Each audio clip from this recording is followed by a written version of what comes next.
and suddenly she turned to face me. How far did you say you were going? Los Angeles? L.A.? L.A.'s good enough for me, mister. That's what I was afraid of. What'd you say? Oh, nothing, just thinking out loud. People get in trouble for doing that. What's your name? You can call me Vera if you like. You live in Los Angeles? No. Where are you coming from? Oh, back there. Needles? No. Oh, sure, Phoenix. You look just like a Phoenix girl. Are the girls in Phoenix that bad?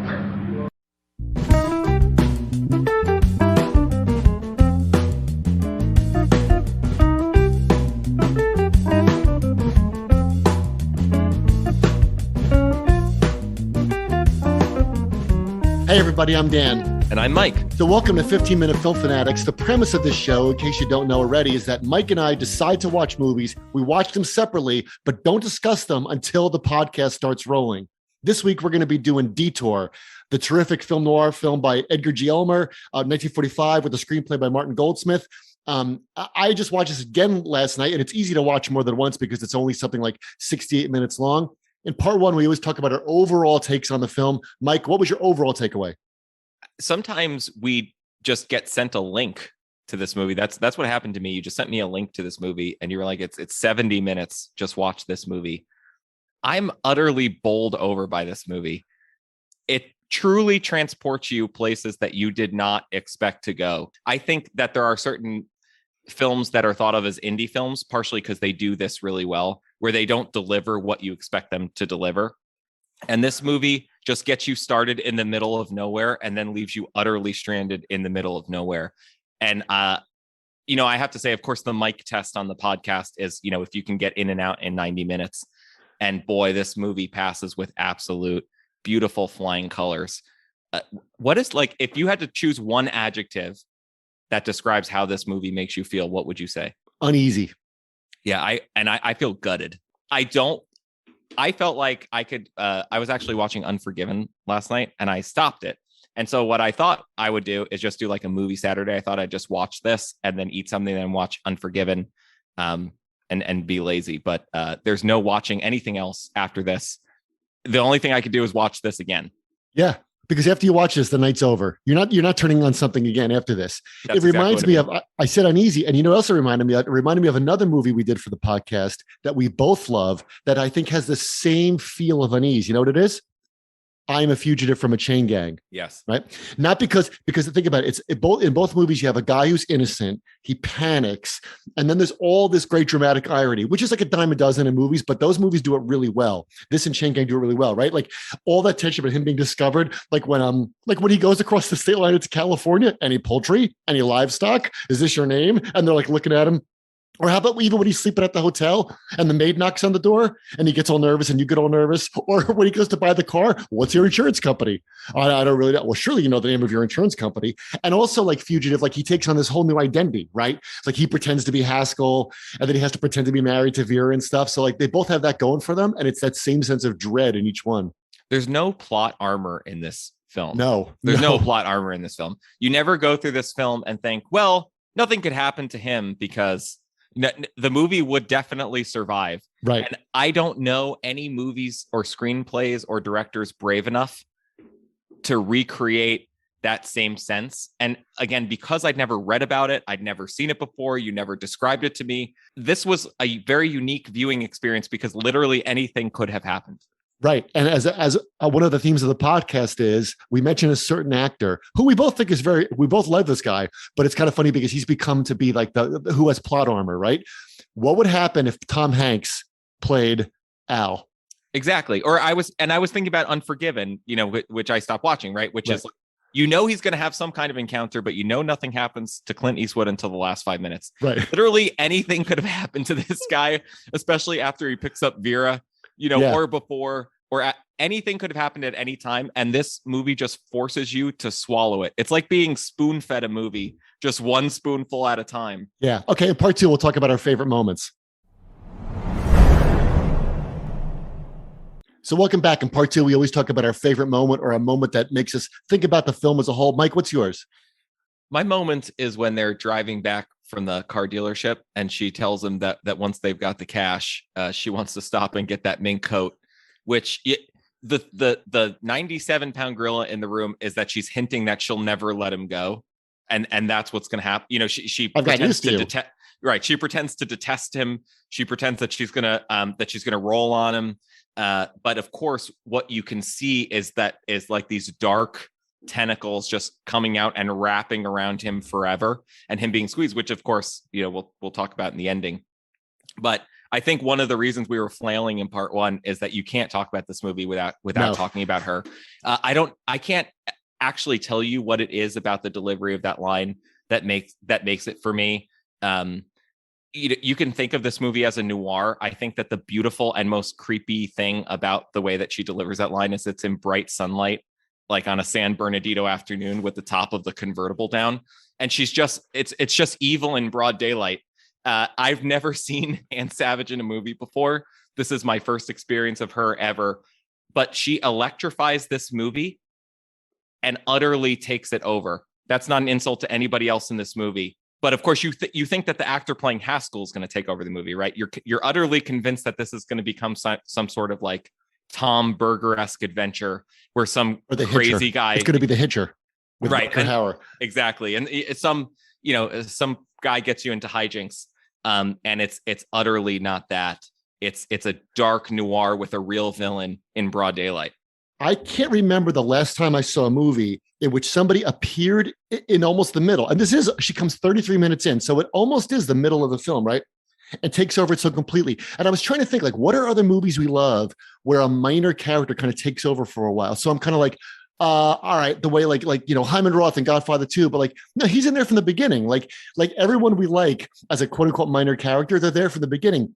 She enters this movie the way the Tasmanian Devil enters like every Bugs Bunny cartoon, or the way Kramer enters Jerry's apartment, right? She's a force of nature. I thought to myself, well, the most famous, Roger Ebert said the greatest entrance in movie history is Orson Welles in The Third Man. When you see Harry Lime in the alley, and that's like a dramatic entrance, but that's not the way she enters this. She enters his world and literally like flips the table the way that De Niro flips the table in the beginning of Raging Bull. Yeah, no, this is like Psycho in reverse. I wrote down reverse Psycho. I cannot believe you said that because, right, the shock of having the lead exit is counterpoised by the shock of having the lead enter half an hour into it. I can't believe you said that. She's been in the movie 5 minutes and you go, was there a half an hour of this movie that she wasn't in? And she totally takes over. Like I love the way she talks to him. Like, go ahead, just say hello, nice day. Here, I'll be her. Go. Hello. Shut up. What do you think? Who do you think you're talking to? A hick? Let's get going, you sap. Like those scenes in the car where they're just driving around and she's yelling at him and hectoring him are so great. And by the way that they're talking over each other makes you think, who directed this movie? David Mamet. I was going to say Howard Hawks, but Howard Hawks, right? Yeah. Exactly. No, she's Howard Hawks. Yeah, it's her. There's no actual gunfire, unlike an actual noir in this movie. There is only her speaking. Yes, you can almost imagine like Robert Mitchum and all the other people in Out of the Past watching this film going, these guys have a problem. They got to slow down. Like marriage counseling. It's unbelievable, right? Like what you do, kiss him with a wrench. You can't even keep up with like the lines you want to remember for the podcast. I'd hate to see a fellow as young as you sniffing that perfume they give in Arizona to murderers, like one after another. But what's so great about her, she's so great, is that there's all those weird, creepy, tentacle tender moments. Like when they're in the hotel room together, they run out of booze. That's great. They run out of booze and they're stuck there like Jack Nicholson in The Shining, and she puts her hand on his shoulder, says, "I'm going to bed," and he kind of rebuffs her, and then she gets mad again. No, she makes it clear that she's so utterly lost. It's the least subtle performance that I've ever seen, because you're intended to hear the machine gun blast of her talking, but then you're forced into an interpretive mode where you're trying to figure out what it means at all times, and then it's utterly clear, but then you're stung by the rejection on her behalf. It's very complicated and claustrophobic, and the movie's claustrophobic. Like again, I know we've said it 3 times now. No, it's only 70 minutes, so you don't even have time to catch your breath. You're on the open road, but then you're in that apartment that they have to rent. This lousy apartment. This apartment stinks. And you said it's very complicated because it is. So the first thing he says to her after he sees her, and he's looking at her, and he says she was beautiful in a homely kind of way, and he's looking at her profile. He says to her, "How far are you going?" Do you remember what her answer is? How far are you going? like that's their relationship, is he's trying to get information or see what's going on or make small talk. And every time they can't communicate, or at least they keep communicating in like one-upmanship. Okay, so what was your moment? My moment was, I had to talk about Vera as well. It was when she, she was just as rotten in the morning as she was the night before. And that, Vera tries to get them playing house. Vera tries to get them to do this kind of like fake weird domesticity, like that scene we love so much in the supermarket in Double Indemnity, when they're like, we're just going food shopping together, and then she has the sunglasses they can't on. Look at each other. Yeah, right, exactly. So it's kind of funny that like they register under Mr. and Mrs. Haskell, and they go to the apartment. They have she has her packages with her and stuff, and then they go to the car dealership. I love that, and she says, "I spent all this money and all this time getting ready. Don't I rate a whistle?" And he whistles. Like, so she still wants him to say she looks pretty, but he won't, because he just wants her out of his life. He wants to get out of the movie. Yeah, and there's so much math involved in this movie, because it's like $787, but then she spent $85 on makeup. Yep. But like by the time you're done with the movie, you're like, how much is 2 ham sandwiches and coffee? Yeah. Right? And they even tell you that the song that he plays in the beginning costs a nickel, because he asks if you have change nickel for a dime, and the guy tries to open the cashier and his wife smacks him on the hand. Yeah, there's a lot of math in the movie. The blue book value of the car. Yeah, he keeps saying 1850, then you'd be out 1850 and you'd be kicking yourself. But remember how much the father-in-law has? Like $3 million or $7 million? 15 million, right? So there's a lot of numbers in this, right? And you get the sense that Vera can do all that math, and that all Al wants is like, please, can I just go home and watch TV? All right, I have a bonus moment, but I think it's going to take us into the ending or the title, or the key takeaways, which is when she tells them that they're not going to sell the car, and she shows them the newspaper, and you're forced to read it for yourself. That's one of my favorite conventions from old movies, which is that Haskell Sr. is dying and is leaving a fortune, and so their creepy little domesticity also comes with a father-in-law. And the beautiful thing about it is there's something unwritten about this movie. Like they're writing it while they're doing it, right? Because you can imagine 2 screenwriters posing this plot, right? It's like, okay, he's going to try to pose and get the money. And the other screenwriter goes, nah, man, that'll never work. Because he doesn't know what his mother's name is. He doesn't know when his first communion was. I don't even know if I had a dog. I don't even know if I had a dog. He doesn't know anything. But the beautiful thing is, rather than resolve those tensions, they just put those tensions in the mouths of the character while they try to plot, right? Because when you're watching noir, right, if you watch Asphalt Jungle or something, the beautiful thing about Asphalt Jungle is that the plan is the MacGuffin, right? It's I've been thinking about this plan for 7 years while I was in prison, and something's going to go wrong. The beautiful thing about this is it's that, but in reverse, because they're writing the plan and it just might go right, but it'll probably go wrong. But they've only been thinking about it for 7 minutes. Yeah. But of course, while they're thinking about it, those 7 minutes are on screen. There's like the one weird couch and the phone and all the cigarette butts and the cards. And there's just something so seedy and claustrophobic about it that it makes me feel like I can smell smoke. Novels drive me crazy when they're written in the present tense, but this film seems like it was shot in the present tense. Absolutely. Yeah, it seems like that. Like literally, when she runs in to pull him out of the car dealership, you are so taken aback, because the first time you watch it, you think, "What? She found a better car dealership? She found a different Kelly Blue Book price, like 2 doors down." But then she pulls out the newspaper, and you're like, "What?" And he's like, "No, I'm not going to do it. I'm not going to do it." And of course, the craziness of the plot. That's what we can talk about. That's what I want to talk about for the title. Is that, you'll just pretend to be the guy who hasn't seen his father in 15 years because he used his father's dueling sword to poke out another kid's eye and then left home, and like all this crazy stuff. But the movie makes you so paranoid that you really start to believe in these things that on the surface, on a treatment level for a screenplay, like you said with the screenwriters, one of them would say, "What are you talking about?" Right, because ultimately, and the movie ends right before this, one screenwriter would say, well, didn't the guy have a long scar done it? Right. And that's, of course, the next gimmick. That's like the unfilmed gimmick in this movie, is that they would have to slash him with something and wait until it scars over. This movie's just creepy. It's also our second film we've done with a duel that's important to the plot that we do not get to see. That's true. Yeah. So you can go through our back catalog and find the other one. So let's talk about the ending. at the ending of the title, right? So the opening shot, you have a man on a road, right? You have a guy on a journey. And what is a detour, right? A detour is an unexpected turn. And this movie put me in the mind very much of an author that I know we both love. And that author is Paul Auster. I thought of Paul Auster and Thomas Berger too. Somebody said, but Paul, right, who wrote that great book, The Music of Chance, who writes a lot about coincidence and about how things that seem literary or things that seem cheesy or trite or Deus Ex Machina in literature happen in real life all the time. Like people have unbelievable things happen to them all the time, right? So in the film, Vera says people knock themselves out trying to buck fate. And, you know, I think that Haskell says, you didn't have much luck, huh? He's like, yeah, it's all bad. But then, of course, he thinks he does have good luck, right? I met this guy who's kind of normal. He's going all the way to LA. But then that guy turns out to be the purveyor of fake hymnals.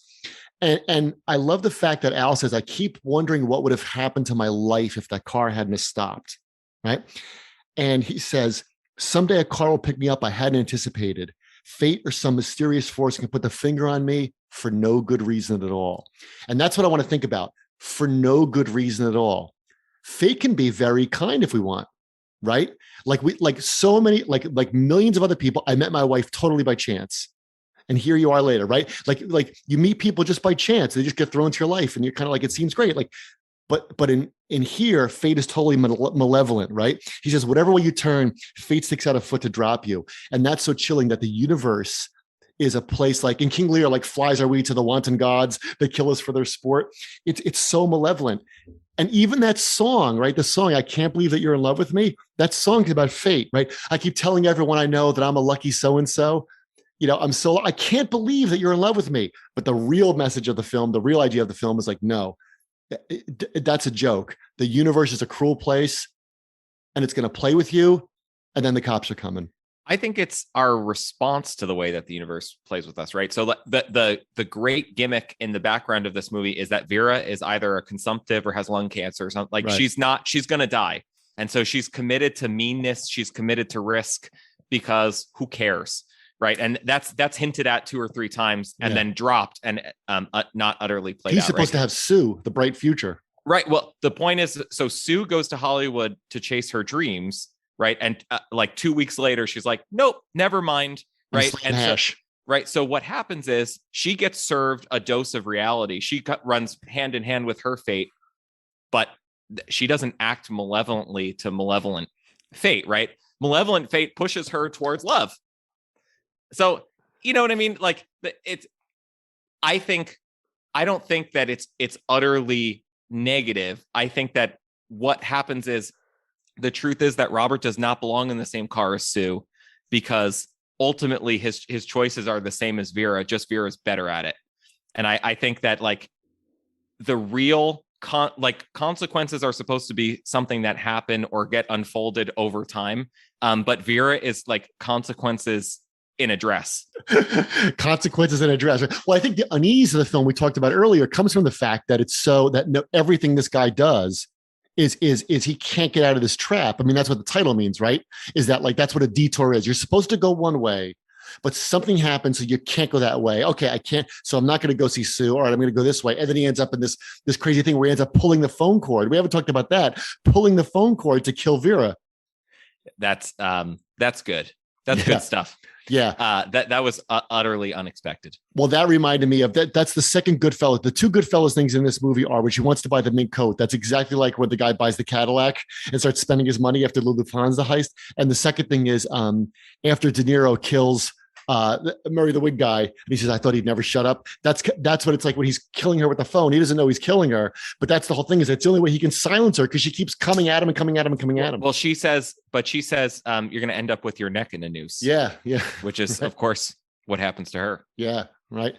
All right, great movie. I'm glad we had a conversation about it. If you like this conversation, let us know what else we should watch on Twitter at 15AMN You can also follow us on Letterboxd, which we love. Let us know what to see next. We take requests. We have listeners, wide listenership from all over the world. So keep the requests coming and we'll keep doing these shows. Thanks, everybody. This conversation was longer than that movie.